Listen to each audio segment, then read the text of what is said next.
What's up mga kakaskas? Tunay ngang nanalo ako sa Winston. At ngayong araw nga na ito, ay papunta na nga kami sa LCC kung saan gaganapin ang awarding.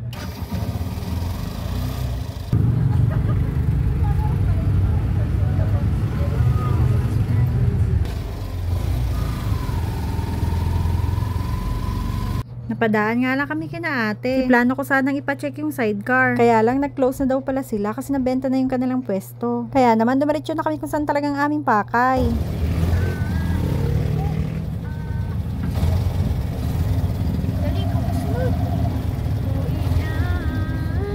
At makailang minuto nga lang, nandito na kami sa sentro. Hindi na rin naman masyadong matraffic kasi patanghali na. At maya-maya pa nga ay tanaw na namin ang LCC Supermarket. At sa sobrang excited ko nga pagkatapos namin mag-park, kaya ayan, dire-diretso na ako papunta doon. Kaya nga lang, pagdating namin, wala pa pala yung aming kausap. Kaya naman naisipan muna namin i-check kung ano yung mga kukunin naming item.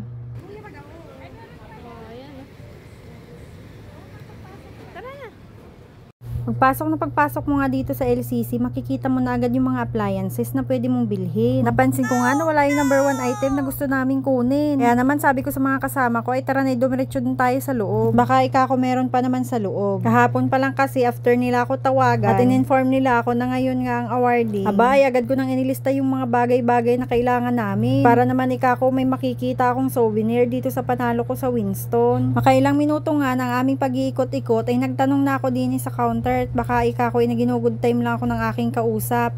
Wala pa kasi anong oras na. Ang usapan kasi namin ay 9 to 11 pero magti-10 na wala pa sila. Ang sabi nga sa akin sa counter ay hindi daw sila na-inform. Haha. Naman naisipan ko na lang tawagan si ating kausap ko kahapon. At dahil nga napagod na agad yung mga kasama ko mag-ikot-ikot, edi inaya ko muna sila dito sa upuan. At napansin ko nga agad itong mga katabi namin na may dalang camera. So nag-assume na agad ako na baka sila na yun. Hihi. Pero hindi naman pala ako nagkakamali at sila na nga ang aming hinihintay. Traffic lang daw pala sila dahil galing pa sila sa bayan ng Basud.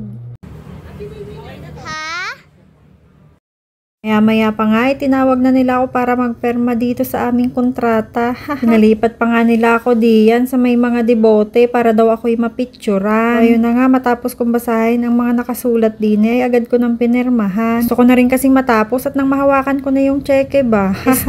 Gift check lang pala.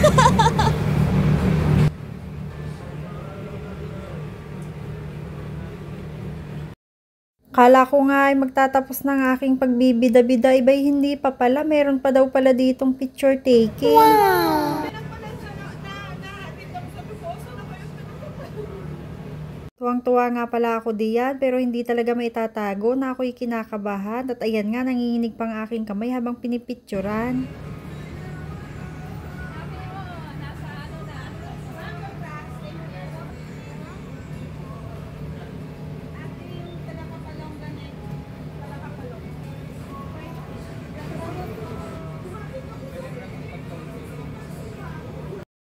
At nang mayabot na nga sa akin ang gift check ay ayan, binilang na agad ng magkapatid. Yay!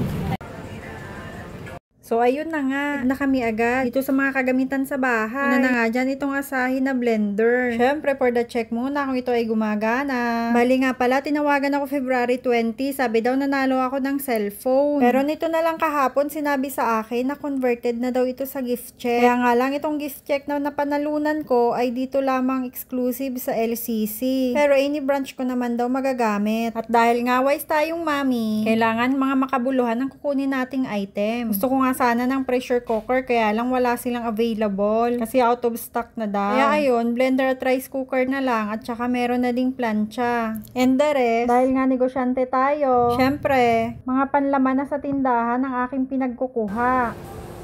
Virgin, dali, pipicturean. XL. Ay, 3, 2, 1. Issue ko. Alas 12 na. Tara na. Napansin nga namin ang oras ay mag-alas 12 na at itong isang naming kasamang bata ay gutom na daw. So nagkaaya na din kaming kumain. Kaya ang ginawa na lang namin ay iniwan muna namin sa counter itong mga basket namin. Napansin nga kami ni kuya na ang bigat na daw ng aming daladala, so sila na daw ang magdadala o magbibitbit papunta sa baba. Salamat kuya, mabait naman pala ng mga staff nila. Ayun nga ang dalawa. Sa dami nga ng aming mga pinagkukuha, ay sumobra na ang halaga niyan sa gift check na aming napanalunan. Kaya naman ang ending, napalabas pa ako ng cash at ang dami pang naiwan. Ang gift check nga pala na naibigay nila sa akin ay worth 10,000. Pero grabe, kung nakikita nyo ba yan, nanalo din yan sila worth of 50,000. Wow! Ang galing, diba? Kaya naman kung kayo, mahilig din kayo sa mga raffle at madalas din kayong manalo, nako, i-try nyo na dito sa Winston, baka swertehin din kayo dito. So ayun na nga, dito na pala kami sa pagkainan. Samahan nyo na lang kami at panoorin kung paano kami kumain. Ang lalakas pa naman namin kumain kasi talagang gutom na kami. Medyo nalungkot nga lang kami dyan ng bahagya kasi wala na daw palang sabaw. Pero ganun pa man, tuloy pa rin ang kainan. Usually kasi pag ganitong mga kainan, ang hanap talaga sabaw. Gusto nga sana namin dyan ng hita at pitso inasal, kaya lang unavailable na kasi sold out na daw. Kaya naman, mas pinili ko na lang itong sisig. Ang sarap nito, bukod sa crunchy ay malinamnam. Sila naman, pork chop ang kanilang pinili. So ako lang pala yung naiiba. Kain, guys.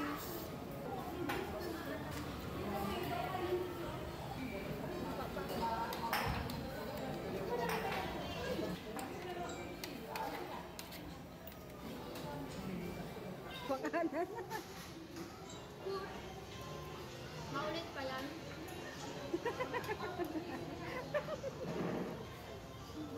Sarap. Hindi lang.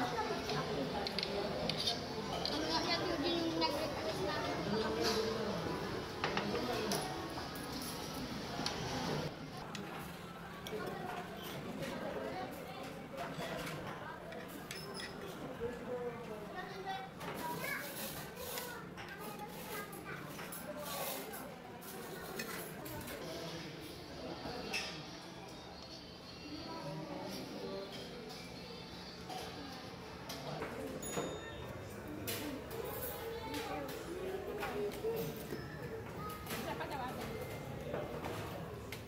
Ang lalakas niyong kumain ah. Ako mamaya pa ako man. Maghingi ka na. So ayun na nga guys. Na-enjoy ko pala itong cucumber lemonade nila. Ang sarap at refreshing talaga. Jollibee talaga ang usapan namin. Usually gano'n naman talaga kapag may kasamang bata, diba? Kaya lang sabi ko, ang daming tao doon. So pipila pa kami ng mahaba. At si Tia naman, ay attend pa siya ng moving up ng kanyang anak. Buti na lang sumang-ayon ng mga bata dito kasi masarap naman daw talaga dito sa hapagkainan. Twice pa nga lang ako nakakakain dito at masasabi ko naman talagang masarap. Let's go. Hindi na nga pala kami nakapag-video kanina pabalik. Eto naman, pagbalik namin, agad kami dumiretso dito sa kuhanan ng bigas. Sakto din kasi paubos na yung bigas namin. At dahil nga nakumpleto naman na namin yung lahat ng item na dapat naming kunin, nag-proceed na rin kami dito sa cashier. Para ikako, malaman na namin kung magkano aabutin itong mga pinagkukuha namin. Kumuha na rin pala kami ng isa pang jug. Plano ko na rin kasing bumili nito dati pa. At ayan na nga, dahil paubos na rin ang aming mga tinda-tindahan. So, kumuha na rin ako nitong mga sabon-sabon. Bukod sa ginagamit din naman namin, needs din talaga yan ng mga mamimili. At ang sabi nga sa akin dito ni ate, maximum lang daw dito ng 10k ang isang transaction gamit ang gift check. Sabi ko naman, don't worry ate, kasi 10k lang naman talaga yung aking napanalunan. Bye-bye!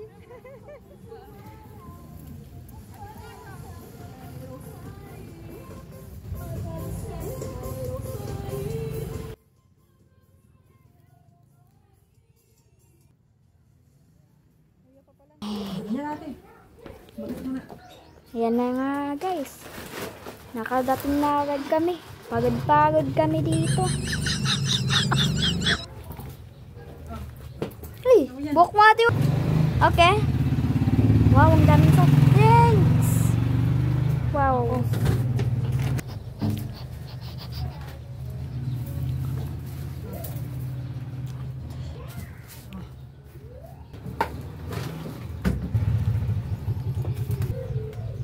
Wow. At kung umabot nga kayo sa part ng video na ito, ay labis ako nagpapasalamat sa suporta mo. At bilang pasasalamat, di ba nabanggit ko, cellphone dapat ang panalo ko? Sige nga, hulaan mo kung anong cellphone yung napanalunan ko. At pipili ako ng 3 unang mananalo, kung makakahula, at bibigyan ko ng Gcos na 500. So yun lang, good luck. Maraming salamat sa panonood. Bye-bye!